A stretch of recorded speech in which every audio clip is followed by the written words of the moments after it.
Life, the universe, and everything. Chapter 24. Even as the starship Bistromath flickered into objective being on the top of a small cliff on the mile-wide asteroid which pursued a lonely and eternal path in orbit around the enclosed star system of Krikkit, its crew was aware that there were in time only to be witnesses to an unstoppable historic event. They didn't realize they were going to see two. They stood cold, lonely, and helpless on the cliff edge and watched the activity below. Lances of light wheeled in sinister arcs against the void from a point only about 100 yards below and in front of them. They stared into the blinding event. An extension of the ship's field enabled them to stand there, by once again exploiting the mind's predisposition to have tricks played on it, the problems of falling up off the tiny mass of the asteroid, or of not being able to breathe, simply became somebody else's. The white Krikkit warship was parked amongst the stark gray crags of the asteroid, alternatively flaring under arc lights or disappearing in shadow. The blackness of the shaped shadows cast by the hard rocks danced together in wild choreography as the arc lights swept around them.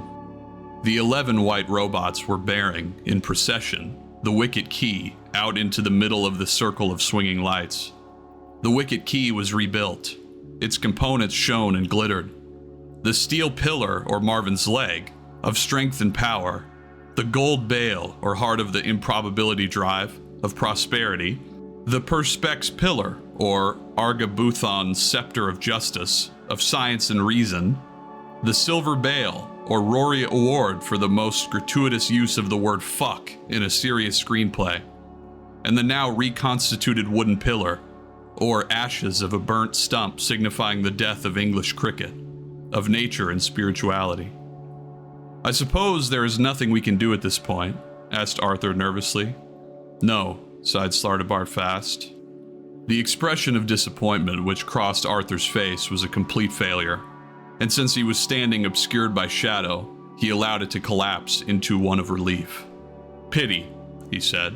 "We have no weapons," said Slartibar fast stupidly. "Damn," said Arthur very quietly. Ford said nothing. Trillian said nothing, but in a peculiarly thoughtful and distinct way. She was staring at the blankness of the space beyond the asteroid. The asteroid circled the dust cloud which surrounded the slow time envelope, which enclosed the world on which lived the people of Krikkit, the masters of Krikkit, and their killer robots. The helpless group had no way of knowing whether or not the Krikkit robots were aware of their presence. They could only assume that they must be, but that they felt, quite rightly in the circumstances, that they had nothing to fear. They had a historic task to perform, and their audience could be regarded with contempt. "Terrible impotent feeling, isn't it?" said Arthur, but the others ignored him. In the center of the area of light which the robots were approaching, a square-shaped crack appeared in the ground. The crack defined itself more and more distinctly, and soon it became clear that a block on the ground, about 6 feet square, was slowly rising. At the same time, they became aware of some other movement, but it was almost subliminal, and for that moment or two, it was not clear what it was that was moving. Then it became clear. The asteroid was moving. It was moving slowly in towards the dust cloud, as if being hauled in inexorably by some celestial angler in its depths. They were to make, in real life, the journey through the cloud, which they had already made in the room of informational illusions. They stood frozen in silence. Trillian frowned. An age seemed to pass. Events seemed to pass with spinning slowness, as the leading edge of the asteroid passed into the vague and soft outer perimeter of the cloud. As soon as they were engulfed in a thin and dancing obscurity, they passed on through it, on and on, dimly aware of vague shapes and whirls indistinguishable in the darkness except in the corner of the eye. The dust dimmed the shafts of brilliant light. The shafts of brilliant light twinkled on the myriad specks of dust. Trillian, again, regarded the passage from within her own frowning thoughts, and they were through it. Whether it had taken a minute or a half an hour, they weren't sure. But they were through it and confronted with a fresh blankness as if space were pinched out of existence in front of them. And now things moved quickly. A blinding shaft of light seemed almost to explode from out of the block, which had risen 3 feet out of the ground, and out of that rose a small perspex block, dazzling with interior dancing colors. The block was slotted with deep groves, 3 uptight and 2 across, clearly designed to accept the wicket key. The robots approached the lock, slotted the key into its home, and stepped back again. The block twisted round of its own accord, and space began to alter. As space unpinched itself, it seemed agonizingly to twist the eyes of the watchers in their sockets. They found themselves staring, blinded, at an unraveled sun which stood now before them where it seemed only seconds before there had not been even empty space. It was a second or two before they were even sufficiently aware of what had happened to throw their hands up over their horrified, blinded eyes. In that second or two, they were aware of a tiny speck moving slowly across the eye of that sun. They staggered back and heard ringing in their ears the thin and unexpected chant of the robots crying out in unison, "Krikkit, Krikkit, Krikkit, Krikkit." The sound chilled them. It was harsh, it was cold, it was empty, it was mechanically dismal. It was also triumphant. They were so stunned by these 2 sensory shocks that they almost missed the second historic event. Zaphod Beeblebrox, the only man in history to survive a direct blast attack from the Krikkit robots, ran out of the Krikkit warship brandishing a zap gun. "Okay," he cried. "The situation is totally under control as of this moment in time." The single robot guarding the hatchway to the ship silently swung his battle club and connected it with the back of Zaphod's left head. "Who the Zark did that?" said the left head, and lolled sickeningly forward. His right head gazed keenly into the middle distance. "Who did what?" it said. The club connected with the back of his right head. Zaphod measured his length as a rather strange shape on the ground. Within a matter of seconds, the whole event was over. A few blasts from the robots were sufficient to destroy the lock forever. It split and melted and splayed its contents brokenly. The robots marched grimly, and it almost seemed in a slight disheartened manner, back into their warship, which, with a foop, was gone.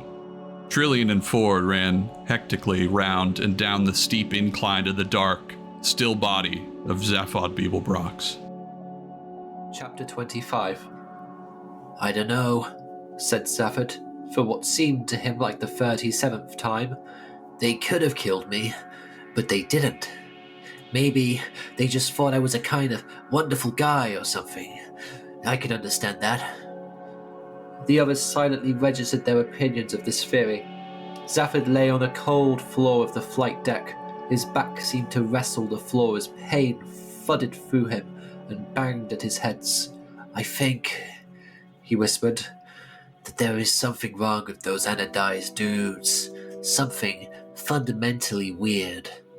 "They're programmed to kill everybody," Slarty Bartfast pointed out. "That," wheezed Zaphod between the whacking thuds, "could be it." He didn't seem altogether convinced. "Hey, baby," he said to Trillian, hoping this would make up for his previous behavior. "You all right?" she said gently. "Yeah," he said. "I'm fine." "Good," she said, and walked away to think. She stared at the huge visiscreen over the flight couches and, twisting a switch, she flipped local images over it. One image was the blankness of the dust cloud. One was the sun of Krikkit. One was Krikkit itself. She flipped between them fiercely. "Well, that's goodbye galaxy then," said Arthur, slapping his knees and standing up. "No," said Slarty Bartfast gravely. "Our course is clear." He furrowed his brow until you could grow some of the smaller root vegetables in it. He stood up. He paced around. When he spoke again, what he said frightened him so much he had to sit down again. "We must go down to Krikkit," he said. A deep sigh shook his old frame and his eyes seemed almost to rattle in their sockets. "Once again," he said, "we have failed pathetically. Quite pathetically." "That," said Ford quietly, "is because we don't care enough. I told you." He swung his feet up on the instrument panel and picked fitfully at something on one of his fingernails. "But unless we determine to take action," said the old man querulously, as if struggling against something deeply insouciant in his nature, "then we shall all be destroyed. We shall all die. Surely we care about that." "Not enough to want to get killed over it," said Ford. He put on a sort of hollow smile and flipped it round the room at anyone who wanted to see it. Slartibartfast clearly found this point of view extremely seductive, and he fought against it. He turned again to Zaphod, who was gritting his teeth and sweating with the pain. "You surely must have some idea," he said, "of why they spared your life. It seems most strange and unusual." "I kind of think they didn't even know," shrugged Zaphod. "I told you, they hit me with their most feeble blast. Just knocked me out, right? They lugged me into their ship, dumped me into a corner, and ignored me. Like they were embarrassed about me being there. If I said anything, they knocked me out again. We had some great conversations. Hey, hi there. I wonder, kept me amused for hours, you know." He winced again. He was toying with something in his fingers. He held it up. It was the gold bale, the heart of gold, the heart of the infinite improbability drive. Only that and the wooden pillar had survived the destruction of the lock intact. "I hear your ship can move a bit," he said. "So how would you like to zip me back to mine before you—" "Will you not help us?" said Slartibartfast. "I'd love to stay and help you save the galaxy," insisted Zaphod, rising himself up onto his shoulders. "But I have the mother and father of a pair of headaches, and I feel a lot of little headaches coming on. But next time it needs saving, I'm your guy. Hey, Trillian, baby." She looked around briefly. "Yes? You want to come? Heart of gold, excitement and adventure and really wild things?" "I'm going down to Krikkit," she said. Chapter 26. It was the same hill, and yet not the same. This time, it's not the informational illusion. This was Krikkit itself, and they were standing on it. Near them, behind the trees, stood the strange Italian restaurant, which had brought these, their real bodies, to this, the real, present world of Krikkit. The strong grass under their feet was real. The rich soil real too. The heady fragrances from the trees too were real. The night was real night. Krikkit, possibly the most dangerous place in the galaxy for anyone who isn't a cricketer to stand. Place that could not countenance the existence of any other place, whose charming, delightful, intelligent inhabitants would howl with fear, savagery, and murderous hate when confronted with anyone not their own. Alpha shuddered. Slartibartfast shuddered. Ford surprisingly shuddered. It was not surprising that he shuddered. It was surprising that he was there at all. But when they had returned Zaphod to his ship, Ford had felt unexpectedly shamed into not running away. Wrong, he thought to himself. Wrong, wrong, wrong. He hugged to himself one of the zap guns with which they had armed themselves out of Zaphod's armory. Trillian shuddered and frowned as she looked into the sky. This, too, was not the same. It was no longer blank and empty. Whilst the countryside around them had changed little in the 2,000 years of the Krikkit Wars, and the mere 5 years that had elapsed locally since Krikkit was sealed into its slow time envelope 10 billion years ago, the sky was dramatically different. Dim lights and heavy shapes hung in it. High in the sky, where no cricketer ever looked, were the war zones, the robot zones. Huge warships and tower blocks floating in the nillo-gravity fields, far above the idyllically pastured lands of the surface of Krikkit. Trillian stared at them and thought, Trillian? whispered Ford Perfect to her. Yes, she said. What are you doing? Thinking. Do you always breathe like that when you're thinking? I wasn't aware that I was breathing. That's what worried me. I think I know, said Trillian. Shh, said Slytherin fast in alarm, and his thin, trembling hand motioned them further back beneath the shadow of the tree. Suddenly, as before in the tape, there were lights coming along the hill path. But this time, the dancing beams were not from lanterns, but electric torches. Not in itself a dramatic change, but every detail made their hearts thump with fear. This time, there were no lilting, whimsical songs about flowers and farming and dead dogs, but hushed voices and urgent debate. A light moved in the sky with slow weight. Arthur was clenched with claustrophobic terror, and the warm wind caught at his throat.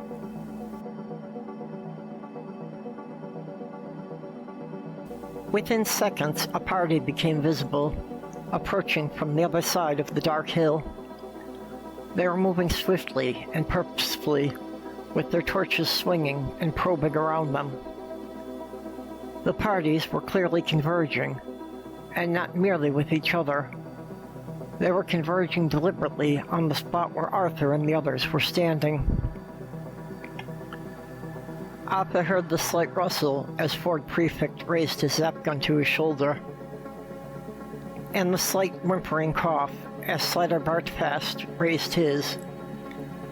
He felt the cold, unfamiliar weight of his own gun, and with shaking hands he raised it, his fingers fumbling to release the safety catch and engage the extreme danger catch as Ford had shown him. He was shaking so much that if he'd fired at anyone at that moment, he probably would have burned his signature on them. Only Trillian didn't raise her gun. She raised her eyebrows, lowered them again, and bit her lip in thought. Has it occurred to you? She began, but nobody wanted to discuss anything much at the moment. A light stabbed through the darkness from behind them, and they span around to find a third party of cricketers behind them, searching them out with their torches. Ford Prefect's gun cracked viciously, but fire spat back at it, and it crashed from his hands. There was a moment of pure fear, a frozen second before anyone fired again. And at the end of the second, nobody fired. They were surrounded by pale-faced cricketers and bathed in bobbing torchlight. The captives stared at their captors. The captors stared at their captives. "Hello," said one of the captors. "Excuse me, but are you aliens?" I hope you're enjoying life, the universe, and everything. The next chapter will be coming out soon. In the meantime, please like, share, and subscribe if you like the content. Leave us a comment. We'd love to hear from you.